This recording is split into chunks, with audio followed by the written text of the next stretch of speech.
Polis akan mengeluarkan notis tawuran kompak. Itu antara mesej yang kita terima hari-hari sepanjang tempoh PKP 9 Membantu pesakit COVID-19.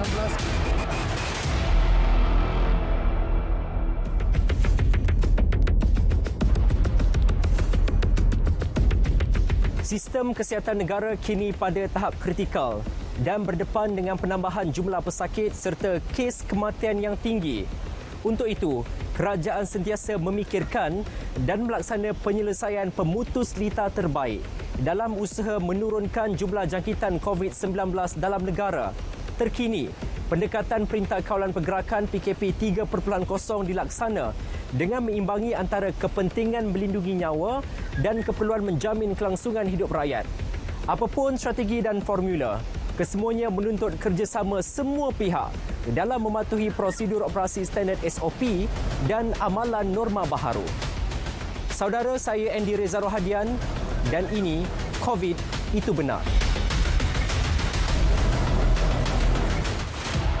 Saya menggigil sebenarnya. Air mata saya sebenarnya mengalir. Saya memang cukup sedih. Masa zaman mula-mula tu, dekat sebulan juga saya tak balik. Tak boleh, kita takut. Ada yang meninggal dengan usia yang terlalu muda.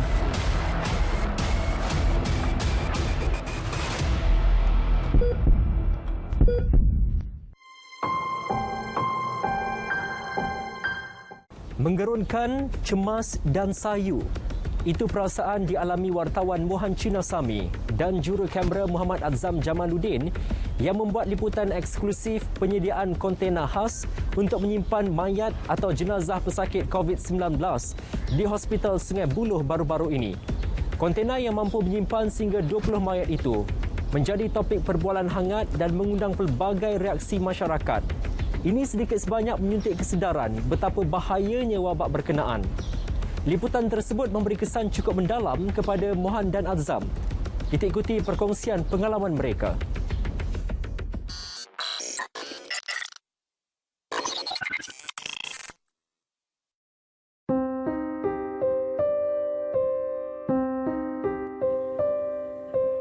Pada 18 hari bulan, saya telah mendapat panggilan daripada PRO atau daripada unit komunikasi korporat daripada Hospital Sungai Buloh yang menyatakan bahawa mahukah RTM untuk buat syuting atau penggambaran dalam kontena mayat pesakit COVID-19, sebab kontena mayat pesakit COVID-19 tu memang ketika tu hangat diperbualkan di kalangan netizen. Okay, kami sepatutnya memang akan sentiasa bersedialah dengan apa-apa jenis tugasan yang ditugaskan, walaupun berisiko ataupun tak berisiko.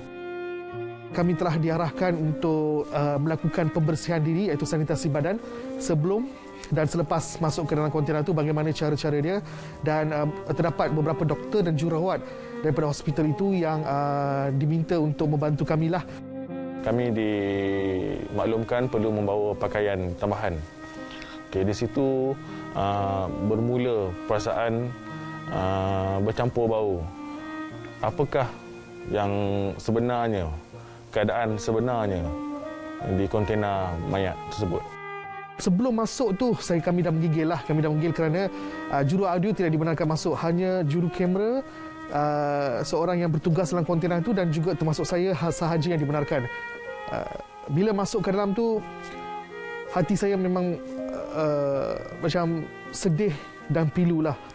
Sebab bila saya lihat mayat-mayat ke dalam tu, termasuk ada plastik-plastik kuning. Bila saya tanya kepada pegawai yang bertugas apa plastik kuning tu, dia kata itu adalah uri atau plasenta yang dijangkiti COVID ketika bersalin atau secara bedah dan disimpan dalam kontena tu untuk dilupuskan. Memang ketika saya masuk dalam tu, ada 4 mayat telah diletakkan, di mana 3 mayat lelaki dan 1 mayat wanita, dan setiap mayat tersebut saya telah difahamkan telah dibersihkan, telah disanitasi dan dibungkus dengan cara yang baik mengikut SOP dan diletakkan di dalam mengikut susunan. Dan suhu dalam kontena itu adalah 2 darjah Celsius. Dah memang saya menggigil. Saya sangat menggigil dalam tu. Saya sendiri nak buat stand up dalam tu pun macam takut sebab ketika tu saya dikelilingi mayat. Di sini ada 2 mayat, di sini ada 2 mayat. Keadaan yang tak begitu selesa, sempit dan terdapat mayat di dalam kontena tersebut membuat penggambaran tersebut seperti agak kelam kabut. Pengalaman dia lain dari yang lain. Sebab mungkin tak semua media ataupun kru yang berpeluang masuk dalam tempat-tempat macam ni. Okay, dalam perasaan sebagai yang terpilih tu, masih ada perasaan takut. Takut disebabkan bukan kita berhadapan dengan mayat, takut sebab dengan kemungkinan dijangkiti, keselamatan. Saya rasa macam apakah ini tanggungjawab yang terakhir untuk saya sekiranya saya dijangkiti COVID-19. Tapi saya buat juga demi rakyat tahu, bukan untuk RTM sahaja, tapi demi rakyat. Saya buat benda tu demi rakyat. Sebab dalam hati saya terfikir, tak apalah kalau saya dijangkiti COVID pun, tak apalah. Janji saya sampaikan satu mesej yang jelas kepada rakyat. Selepas suami saya balik daripada liputan penggambaran daripada kontena mayat tu, saya nampak muka dia pucat, dalam keadaan trauma. Memang kuarantin diri dia dalam bilik. Keesokan hari tu, saya tanya kat dia, is there anything you want to share with me? You bagi tahu. So dia bagi tahu kat saya situasi di dalam kontena mayat tu macam mana. Bila dia di dalam kontena tu, bila dia tengok mayat, sebab tengok mayat dari mayat biasa daripada mayat COVID tu, dia perasaan tu dia lain. Sebagai isteri kepada suami saya ni, saya memang rasa amat sedih lah time dia cerita kat saya benda ni semua. Saya rasa amat sedih dan sebenarnya sangat pilu kerana saya terfikir kalau bagaimanakah keadaan saya sekiranya mayat dalam kontena itu adalah mayat ahli keluarga saya atau saudara mara saya atau sahabat saya. Dan saya terfikir apakah yang sedang dilakukan oleh waris keluarga, sanak saudara yang mereka tidak dapat melihat jenazah tersebut buat kali terakhir kerana ia akan diuruskan oleh pihak hospital bagi proses pengebumian dan sebagainya.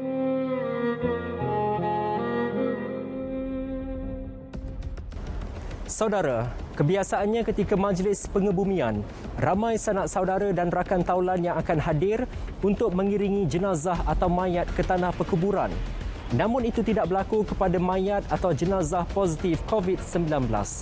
Wartawan Nasaruddin Stanley Kujat yang mengikuti proses dan perjalanan pengebumian mayat atau jenazah positif COVID-19 di Bintulu ada laporannya.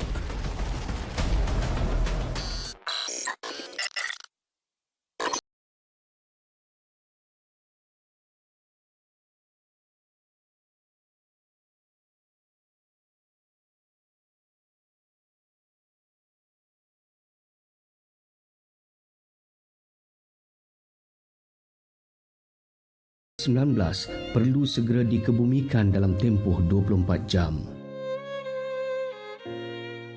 Justru setelah selesai urusan di unit forensik Hospital Bintulu, jenazah akan terus dibawa menaiki van jenazah khas diiringi kereta peronda PDRM. Sedihlah sebab apabila ahli keluarga jenazah tak dapat ikut bersama ke kubur semasa jenazah dikebumikan. Sama-samalah kita untuk menjaga SOP yang sedia ada lah supaya kita tidak terjangkit dari COVID-19. Mengiringi bersama petugas KKM dari Pejabat Kesihatan Bahagian Bintulu. Bagi jenazah Islam, pihak JAIS Bintulu dan petugas Lembaga Amanah Kebajikan Islam Bintulu Lakib serta Masjid Asyakirin Bintulu akan turut serta dalam pergerakan tersebut. Manakala bagi mayat bukan Islam, petugas ejen pengurusan mayat yang dilantik akan bersama bagi menjalankan kerja-kerja pengkebumian. Di tanah perkuburan Islam Kemunting Bintulu, petugas JAIS Bintulu, Lakib dan Masjid Asyakirin Bintulu telah menyiapkan liang lahat lebih awal. Sewaktu rakaman ini dilakukan, kerja-kerja pengkebumian dilakukan pada waktu malam dan ia perlu dijalankan dengan cepat dan teliti. Bagi orang yang tidak pernah terlibat dengan situasi menguruskan pesakit COVID, jenazah COVID, maka barangkali tidak melihat sukar dan agak payahnya bila berhadapan dengan keadaan sebenarnya begini. Maka saya menyeru supaya sama-sama kita terus membenteras dan memerangi COVID-19 ini dengan mematuhi SOP-SOP yang telah ditetapkan oleh pihak berkuasa. Perasaan tu memang sedih apabila melihat keluarga tidak dapat bersama kita, dan ada juga yang meninggal ni sendirian lah. Ada yang meninggal dengan usia yang terlalu muda, ada yang meninggal suami isteri disebabkan COVID-19 ni.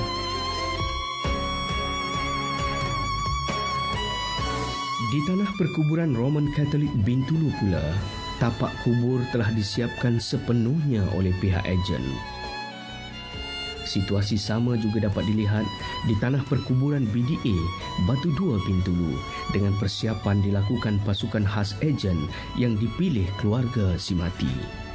Seperti yang ditetapkan, kesemuanya dilaksanakan dengan pematuhan prosedur operasi standard SOP yang ketat.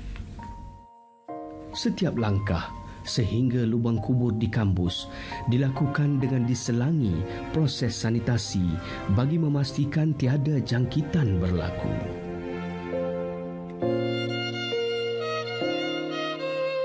Hakikatnya beginilah perjalanan terakhir pesakit COVID-19. Apabila dikebumikan, tidak ada sanak saudara yang dapat mengiringi bersama perjalanan ini. Apapun situasinya, marilah sama-sama kita berusaha menjaga diri, menjaga keluarga dan menjaga masyarakat kita. Syabas dan juga tahniah kepada seluruh petugas-petugas barisan hadapan yang bertungkus lumus menjaga kita dan juga bertugas demi negara yang tercinta.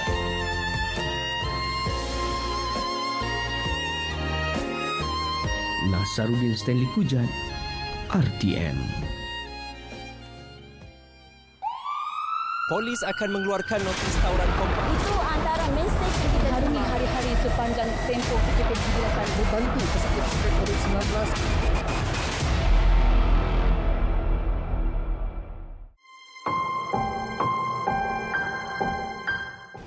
Saudara, peningkatan kes COVID-19 yang tiada kaitan dengan epidemiologi atau tidak diketahui punca jelas menunjukkan tahap pengabaian terhadap prosedur operasi standard SOP dalam kalangan masyarakat yang semakin membimbangkan. Lebih mendukacitakan jika ia menjadi punca kepada kesengsaraan orang lain. Itu antara yang dialami mangsa kluster PUI Itali di Sarawak. Wartawan Debbie Amanda Padan ada laporannya.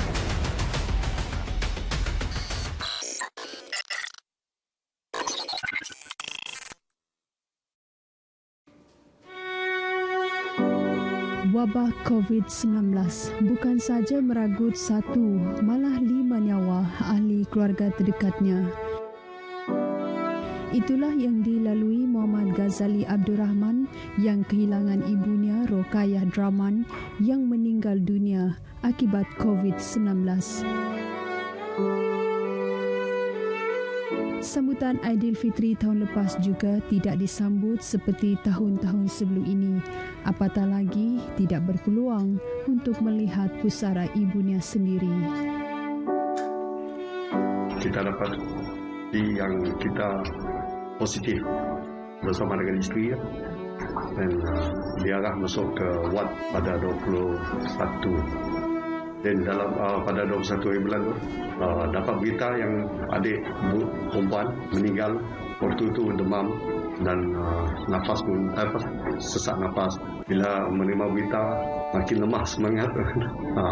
Masa tu masih boleh survive lah. Tapi 2 hari selepas bila dapat berita lagi yang adik lelaki meninggal, tahap kesihatan diri makin lemah. The next day selepas adik meninggal,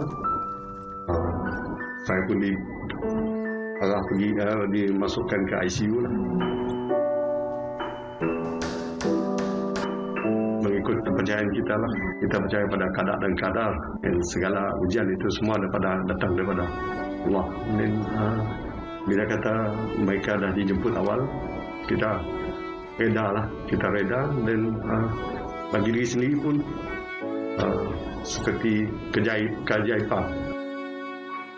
Bagi Aida Nabila Muhammad Ghazali, selain pemergian neneknya yang berusia 79 tahun itu untuk selamanya, dia turut kehilangan bapa saudaranya berusia 49 tahun dan ibu saudara berusia 40 tahun serta 2 orang lagi datuk saudaranya. Sebagai cucu sulung, Aida tetap merasa sebab setiap kali terkenang saat-saat manis suasana meriah meraihkan Syawal bersama keluarga tersayang yang kini tidak dapat dirasainya lagi. Suasana macam of course agak pilu, sedih terkenangkan ahli keluarga yang dah tak ada, tapi bersyukur sebab masih dapat menyambut hari raya bersama ahli keluarga yang lain. 18 Mac 2020, tarikh yang mengubah kehidupan keluarga Aida selamanya apabila neneknya dimasukkan ke hospital selepas mengadu tidak sihat. Namun neneknya dibenarkan pulang keesokannya selepas dirawat dan ujian pengesanan COVID-19 adalah negatif. Langit tidak selamanya cerah. Dalam tempoh 24 jam selepas pulang, nenek tercintanya meninggal dunia. Lebih memilukan apabila disahkan positif selepas ujian terperinci dilakukan. Ini diikuti kematian 4 lagi keluarga terdekatnya. Kematian 5 sekeluarga ini yang tersenarai dalam kluster pesakit di bawah siasatan PUI Itali di Sarawak dipercayai berpunca daripada rakan sekerja yang baru balik melancong dari Itali tanpa menjalani kuarantin wajib. Walaupun dugaan itu memberi kesan yang amat mendalam kepada mereka, namun tidak pernah terlintas di fikiran untuk menyalahkan mana-mana pihak. Yang paling penting sentiasa berfikiran positif. Walaupun COVID ni ada yang teruk, ada yang sampai meninggal, tapi ada juga yang sembuh seperti kami sekeluarga. So teruskan berdoa, bagi kata-kata semangat dengan ahli keluarga ataupun sahabat-sahabat yang disahkan positif COVID-19. Sedar atau tidak, kes COVID-19 di Sarawak masih mencatatkan 3 angka setiap hari. Persoalannya, sejauh mana kita mengambil serius terhadap situasi COVID-19. Usah letakkan tanggungjawab itu hanya pada petugas barisan hadapan saja. Tapi peranan kita belum menang. Debbie Amanda Padan, Berita RTM. Tidak mengharapkan bayaran atau ganjaran, tetapi tetap membantu barisan hadapan memerangi COVID-19. Itu peranan yang digalas pasukan sukarelawan termasuk Persatuan Bulan Sabit Merah PBSM. Selain itu, sukarelawan juga memainkan peranan penting dalam menjayakan usaha komuniti untuk mengekang penularan jangkitan.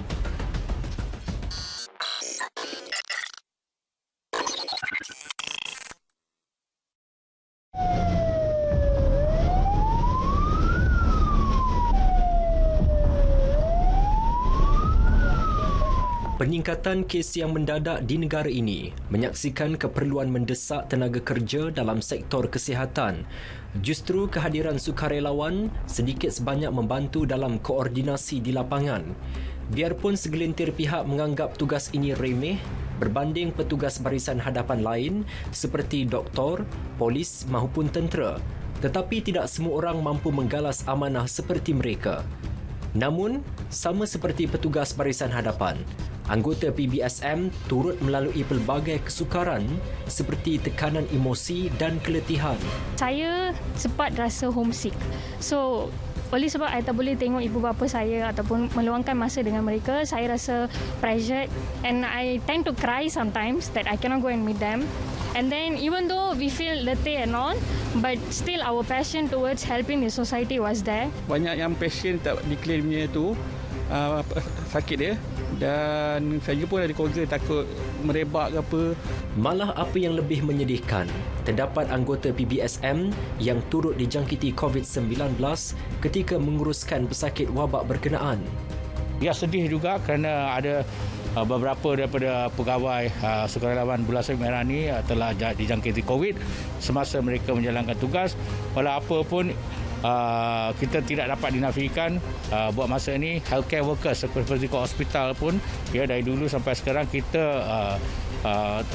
mendapat juga jangkitan, kita tak dapat elakkan ya. Walau bagaimanapun kita nak pastikan kita jaga kita punya SOP kita. Melihat kepada pengorbanan sukarelawan yang bertungkus lumus membantu barisan hadapan, kita sebagai rakyat juga perlu membantu mereka. Caranya dengan patuh SOP yang telah ditetapkan dan jangan menolak pengambilan vaksin kerana itu antara cara bagi mengelak penularan wabak COVID-19. Ingat, anda juga barisan hadapan. Saudara, setiap kali perlu menghantar suspek kes atau pesakit yang positif COVID-19, terbayang-bayang di dalam fikiran Ketua Pemandu Ambulans, Khairiri Muhammad Kamal, terhadap isteri dan anak-anaknya. Meskipun tugasnya berisiko, beliau tetap bersyukur dengan adanya sokongan padu daripada ahli keluarga, rakan sekerja, sahabat handai dan masyarakat. Wartawan Grace Aisyah Kedayan mengikuti secara dekat pengorbanan pemandu ambulans yang boleh disifatkan sebagai wira tidak didendang ini.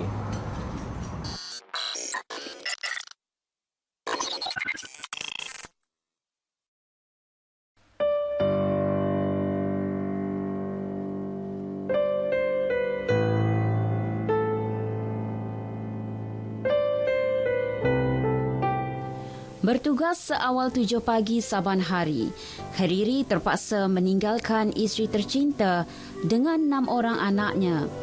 Rutin harian tugas Khairiri sememangnya sentiasa mengundang rasa bimbang dirinya apabila memikirkan kesan langsung wabak maut itu terhadap ahli keluarga tercinta. Saya bayangkan kalau itu ahli keluarga saya, kan, bila kita nak bawa tu dalam keadaan dia positif, kita risau ahli keluarga yang lain, anak-anak yang masih kecil lagi kan, jadi kita risau kalau ahli keluarga kita semua yang kena penyakit COVID ni. Tanpa hati yang kental, sukar untuk Khairiri menyempurnakan misi membawa pesakit COVID-19 yang tidak mengenal usia. Paling muda saya bawa dalam 7 tahun. Yang paling muda 7 tahun. Dan mak bapak dia sendiri dah di kuarantin di Hospital Sungai Buloh. Saya terfikir kalau itu anak saya. Jadi saya rasa macam kalau anak saya itu, siapa yang akan meneman dia seorang-seorang diri. Berpengalaman selama 23 tahun sebagai pemandu ambulans, Khairiri sentiasa sedar dengan hakikat yang menyelamatkan nyawa pesakit menjadi keutamaan yang mesti dilunaskan. Selepas pesakit dihantar ke hospital, tugas mereka tidak terhenti di situ. Ambulans perlu sentiasa dibersihkan dan disanitasi sebelum pesakit lain diambil bagi mengelak risiko sebarang jangkitan. Berdepan rutin kerja yang sentiasa di luar jangkaan menyebabkan Khairiri bimbang. Ia menjejaskan keagrapannya dengan ahli keluarga. Namun pada masa yang sama, situasi itu sering tidak dapat dielak demi melindungi keselamatan mereka. Kadang saya masa yang mula-mula tu, dekat sebulan juga saya tak balik. Tak boleh, kita takut. Jadi makan minum di hospital Selayang ni, jadi kita risau nak balik.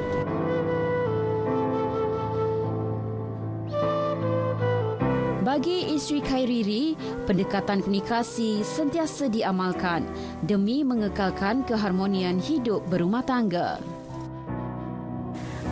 Cuma kadang-kadang orang kata kalau dia pergi kerja pagi, kadang-kadang ada masa anak tak bangun lagi.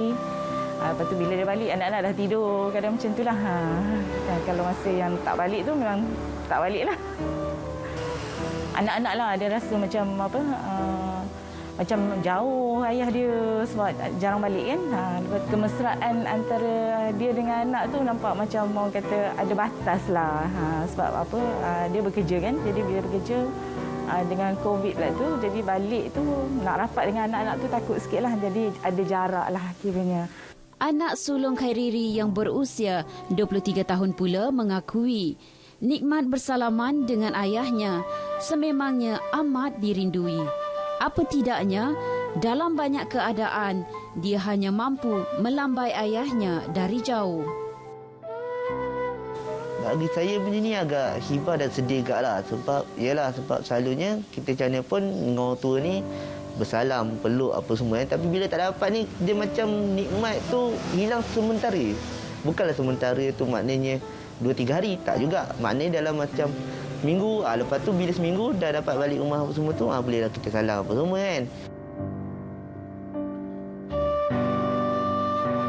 Mereka tidak mengenal erti penat lelah, terus memerah keringat sejak pandemik wabak COVID-19 melanda negara awal tahun lalu. Merekalah yang banyak membantu menguruskan pesakit COVID-19.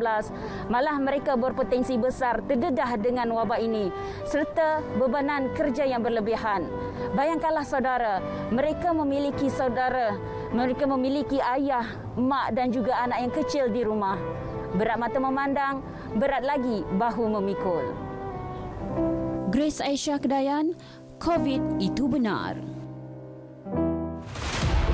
We do not want to end like countries.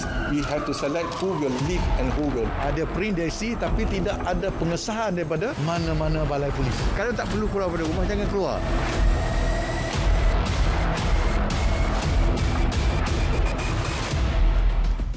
Saudara, itu antara paparan utama minggu depan. Ingat, elakkan 3S, iaitu kawasan yang sempit, sesak dan jangan sembang dengan jarak yang dekat. Amalkan 3W, iaitu kerap mencuci tangan dengan air dan sabun, wash, memakai pelitup separuh muka di tempat awam atau jika bergejala, wear, dan patuh kepada amaran pihak berkuasa yang lebih bersifatkan peringatan, warn. Ingat, jangan main-main, jangan berdegil. Kerana COVID itu benar. Polis akan mengeluarkan notis tawaran kompensasi. Itu antara mesej yang kita hari-hari sepanjang tempoh PKP 17 berbantu pesakit COVID-19